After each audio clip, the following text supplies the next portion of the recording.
Continuing our conversation with Attorney General Andrea Campbell. Just this past week, Governor Healey and her administration warned that Massachusetts school districts could be forced to lay off staff and cancel programs because the Trump administration is holding back $108 million in federal funding. Congress approved the funding, but the Trump administration now says it is reviewing the grant programs to make sure spending aligns with the president's priorities. So specifically, it wants to make sure tax dollars are not spent on undocumented immigrants or LGBTQ initiatives. And a Trump administration spokesperson says that, quote, this is an ongoing programmatic review of education funding. Initial findings show that many of these grant programs have been grossly misused to subsidize a radical left-wing agenda. What is your response? One, I don't know what that nonsense means, right? These are grants that go to school-based clinicians, for example, to address the mental health crisis that we're seeing in Massachusetts and across this country. The funding has gone to teacher grants to be able to expand the pipeline of teachers in Massachusetts because of the shortage in Massachusetts and nationwide. So all of these grants and funds go to our public schools for the advancement and the growth and the education of all of our students. But yet, of course, they have to put out some justification as to why they're doing what they're doing. It's unlawful. We have several lawsuits against them right now to protect access to all of these funding streams, probably more to come, including the dismantlement of the Department of Education at the federal level, which would have devastating impacts on our school delivery services, and even our Office of Civil Rights in Boston. As a result of their actions was closed. How do you address disparities that exist in our school districts, or bias or hate allegations, right, which affect every type of student if you don't have an Office of Civil Rights within Boston? And so we're fighting back to protect access to education, but most importantly to protect our school districts and to ensure that we don't have to foot the bill because they're unlawfully taking away these funds. And speaking of education, Harvard University has run afoul of the government and the Trump administration on multiple fronts. The administration is freezing funds, eliminating grants, threatening the university's tax-exempt status, and now the Department of Homeland Security has subpoenaed the university regarding foreign students. And what's the end goal here as you see it? What is the state able to do to help? There's a lot we can do. I'm proud to be leading the efforts and pulling in other AGs across the country to support Harvard in their fight back. I'm really proud of Harvard. Even as a Princeton alum, I'm proud of Harvard.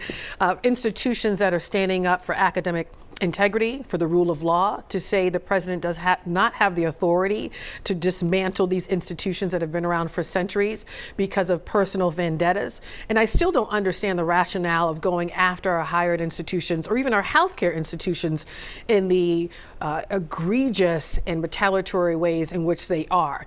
So we're standing up for Harvard. They have great legal counsel. We're supporting them through amicus briefs and other ways. Alan, of course, the president there, I remain in contact with, along with other members of that team. And so we're going to do what we can to stand up for them, all to protect academic integrity, but most importantly, it also connects to our economy. Like I said earlier, healthcare institutions, our higher ed institutions, are not just the best in the country, they're the best in the world. Sure. And so if we continue to allow this administration to attack them, we will lose resources, we will lose jobs. People who would come here to support our economy or bring their talents will go someplace else. Now, you are also leading a coalition of 19 other attorneys general challenging the EPA's termination of congressionally approved environmental justice grants. What does Massachusetts lose if the EPA pulls this funding? Significant, just like in any other context, healthcare, education.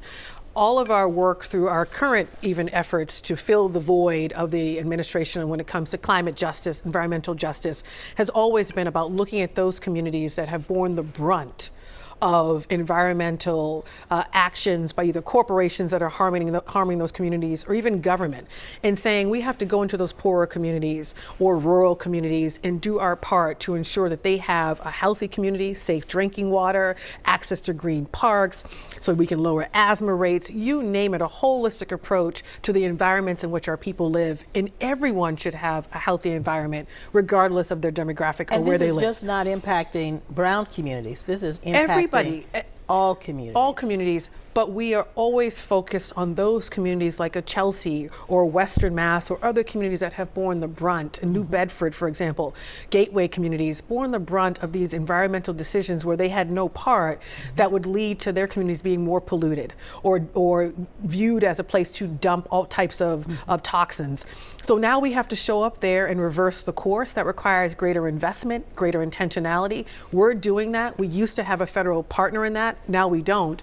And so we're suing them for either unlawful actions they're taking to cut off this funding, or even certain sectors. We think about the wind industry, other sectors that are now under threat because of that big, beautiful bill or other unlawful actions that would have a devastating economic effect on our economy, including eliminating jobs and lessening our innovation here in Massachusetts when it comes to climate justice. Let me ask you about the MBTA Communities Law, which requires 177 cities and towns to create at least one district that permits the building of multifamily housing.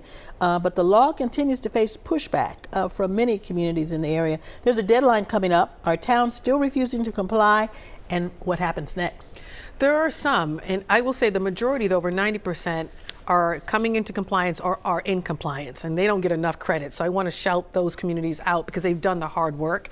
And the courts have made it crystal clear this law is mandatory. It's not an unfunded mandate, and towns need to do what's necessary. And I even think I want to take a step back. We're doing everything in our power to address housing. We have no support from the federal level. Housing and affordability is still the #1 issue in Massachusetts. You can't have a functioning, great economy. New employers come here. Employers stay here if they can't house their people. Students who come here to go to our institutions, our higher institutions, can't stay here and live because they can't afford it. Elders can't downsize. Everyone has to do their part, including folks in communities. We're doing ours by enforcing the MBTA Communities Law, but that's just one tool in the toolkit. And if we do not get all stakeholders rowing in the same direction, Massachusetts will look very different. And the prospects of us continuing to be the innovative, incredible state that we are will be damaged in the long term if we don't push aggressively on the housing solutions. So MBTA is just one of those. And so we'll put out more guidance with the hopes that people come into compliance. And then, of course, we always can sue. That's always the last course of action. But if communities want to remain out of compliance after our technical assistance, that they leave us with no choice but to take action. So we know you work hard. We want to talk to you about finding moments of joy. Yes. Our conversation with Attorney General Andrea Campbell continues after the break. We'll be right back.